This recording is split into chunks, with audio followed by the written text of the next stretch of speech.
Turma do Agro, tudo bem? Eu vou falar sobre arrendamento rural.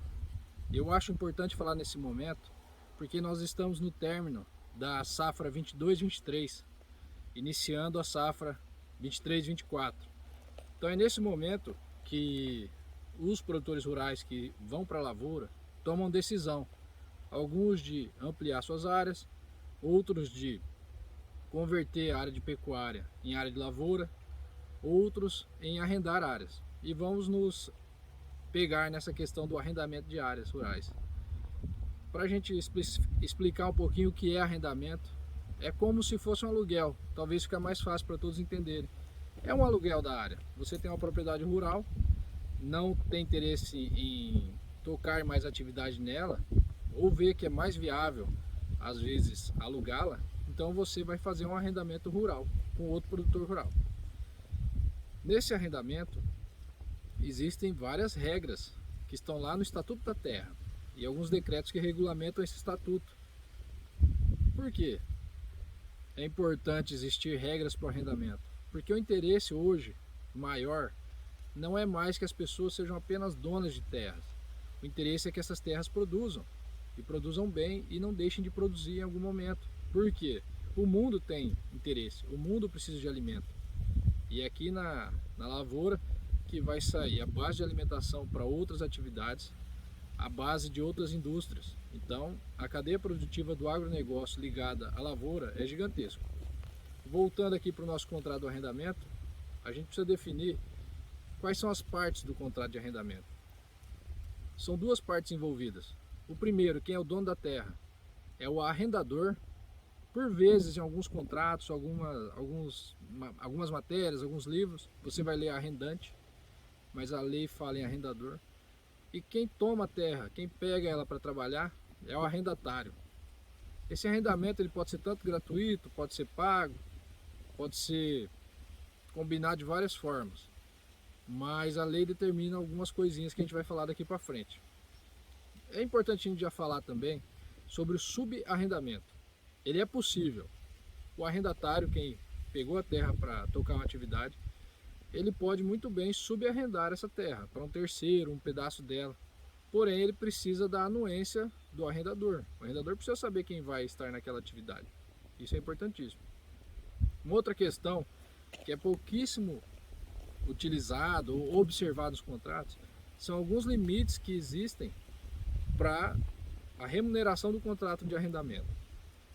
Um exemplo, se eu arrendo essa terra inteira aqui para produzir 100% dela da área produtiva dela, o que eu posso pagar de arrendamento é no máximo 15% do que essa terra vale nos cadastros federais, no cadastro federal dela. E se eu arrendo ela parcialmente, ela vai continuar com o produtor, com o proprietário, com o arrendador, para fazer uma atividade pecuária, e eu vou arrendar 50% dela para fazer a lavoura, eu posso remunerar até 50% do valor dela nos cadastros.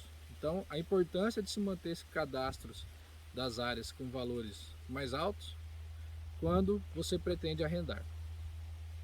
Falado do limite, a gente vai falar sobre a fixação do preço no arrendamento rural. O que nós vemos na prática são arrendamentos feitos com troca ou pagamento em commodities. Se eu vou arrendar a área para lavoura, normalmente eu vou pagar em soja, vou pagar em milho, pelo valor daquele aluguel. Porém, a lei determina que seja fixado em dinheiro esse aluguel. Não fique somente adstrito da commodity.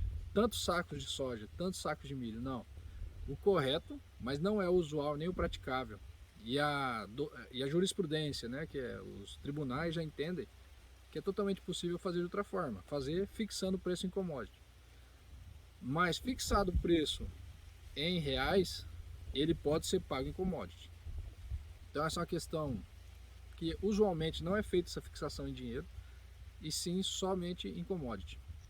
Aí fica uma discussão sobre a validade disso ou não. Também podemos falar já sobre o arrendamento, sobre a questão do financiamento do arrendatário pelo arrendador. Se quem é dono da terra tem mais capacidade às vezes que o arrendatário e faz um investimento nesse arrendatário que está tocando ali a lavoura e empresta um dinheiro, faz qualquer atividade que auxilie ele, esse arrendador, ele tem direito de cobrar do arrendatário, inclusive tem o direito de, isso com juros, né? Tem o direito de determinar que seja feita a colheita em seu favor, já que ele emprestou esse dinheiro. Então essa é uma vantagem que ele tem, não precisa necessariamente entrar com uma ação de cobrança ou fazer outro tipo de cobrança. Ele já vai tentar colher o máximo que ele pode para o pagamento. Então essa é uma das vantagens de ser arrendador e financiar o arrendatário. Agora, sobre prazos no arrendamento. Existem vários prazos no arrendamento rural, mas a gente vai falar do básico, do básico, do básico.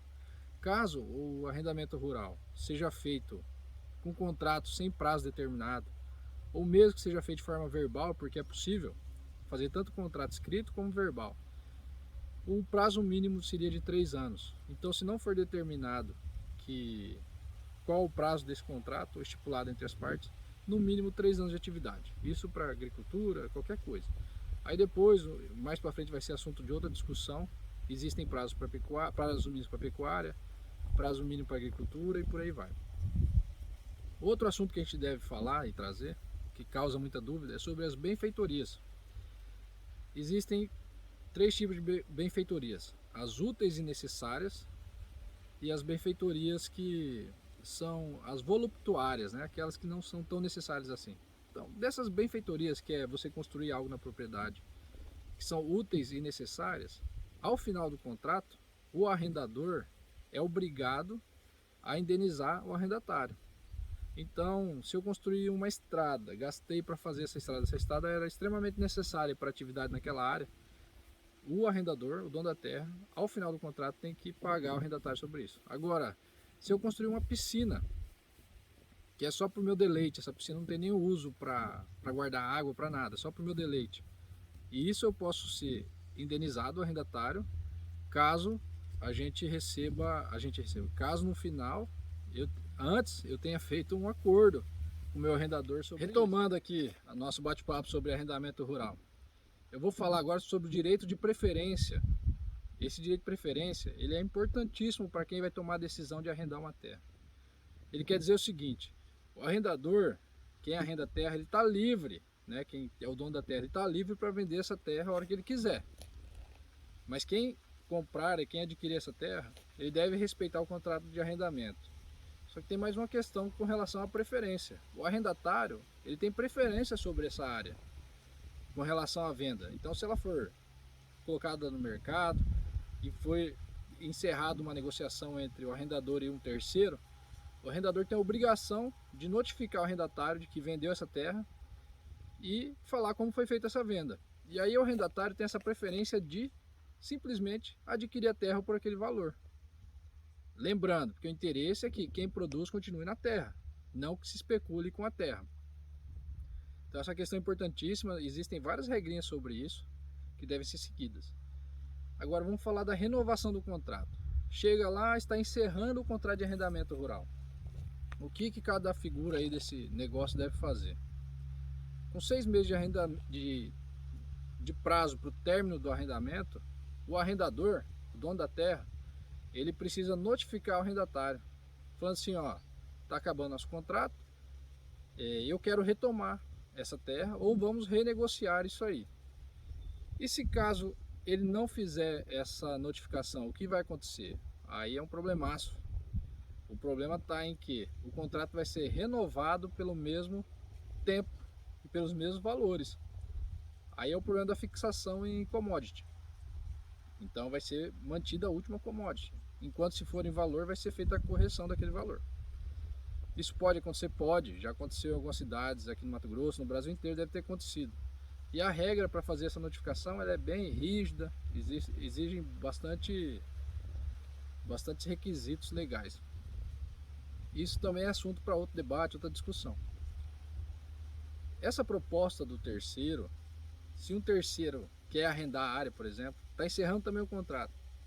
Lá no final, um terceiro quer arrendar a área para tocar a atividade e apresenta uma proposta. Fala, ô arrendador, eu sou terceiro aqui, eu estou de fora, eu quero entrar nesse negócio aí desse arrendatário, estou vendo que é um bom negócio, eu quero entrar aí.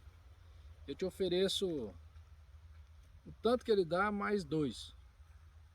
Qual que é a obrigação de quem é dono da terra? É notificar o arrendatário, falar, ó, tem a proposta do fulano aqui, você tem interesse em cobrir essa proposta, não é nem cobrir na verdade, em fazer um contrato nas mesmas condições, o arrendatário fala, beleza, eu tenho interesse.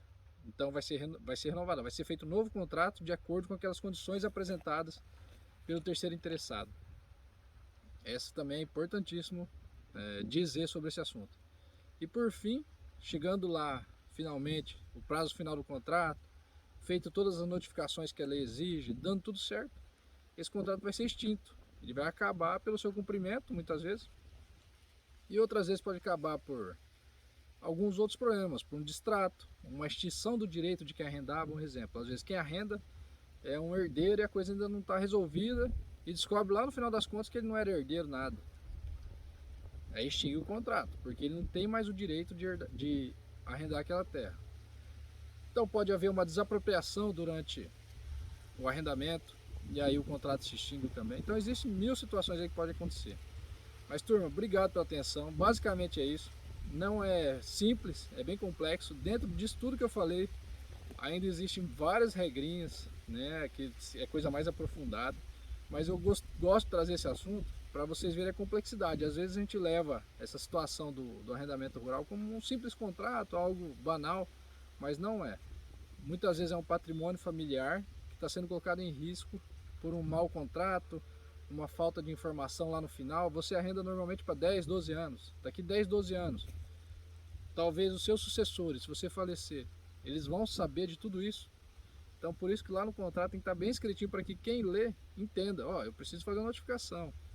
Se eu for retomar, tem que ser para mim ou para um herdeiro meu, não posso retomar para um terceiro. E por aí vai, várias regrinhas.